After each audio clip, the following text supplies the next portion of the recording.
Ќе се гради инклузивно детско игралиште на паркот на Револуцијата во Прилеп. Вака одлучија граѓаните преку форумот на заедници.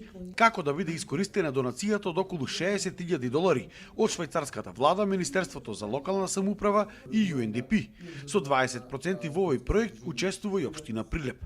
За реализација пак на другите два проекти кои што исто така влегува во финалниот избор, како што се обезбедување на лифтови за лица со ограничено движење во средните училишта, Кузман Јосифовски Питу и Ѓорче Петров. Исто така и уредување на двор и воведување на спортски реквизити содржини во детските градинки, ќе се барале други извори за финансирање. И се надевам со обезбедување на други фондови или други начини на обезбедување средства за реализација на тие проекти, Прилеп ќе добие уште повеќе во големината на докажување дека ние можеме да им возвратиме и на учениците и во образованието, исто така и во најмалите, тоа детските катчини.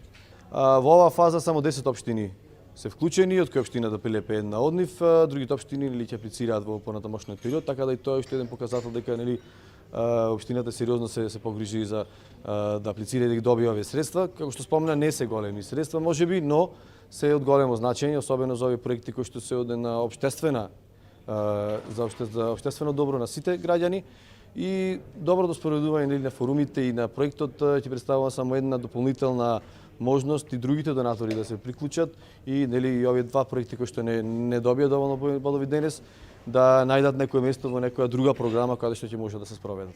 Граѓаните кои гласаа велат дека на Прилеп му е потребно едно вакво игралиште кое што ќе биде наменето за сите деца. И сметаме дека тие треба да ги уживаат сите права како и останатите нормални деца, со нормален развој.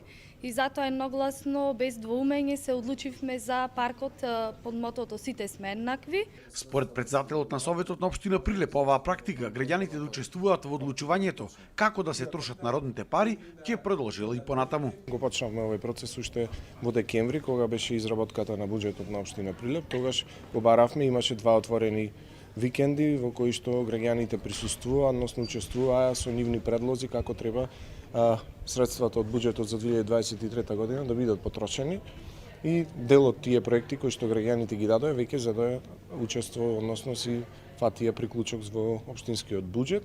Ова е уште една форма, ви кажав дека претходно направивме како Совет на општина Прилеп измени во статутот на општина Прилеп и ја воведовме како рамка преку која што граѓаните можат да учествуваат во форумите на заедниците, направени дополнително и правилник како треба да се практикува ова алатка. Изградбата на инклузивното детско игралиште на паркот на Револуцијата треба да биде завршена до крајот на годината.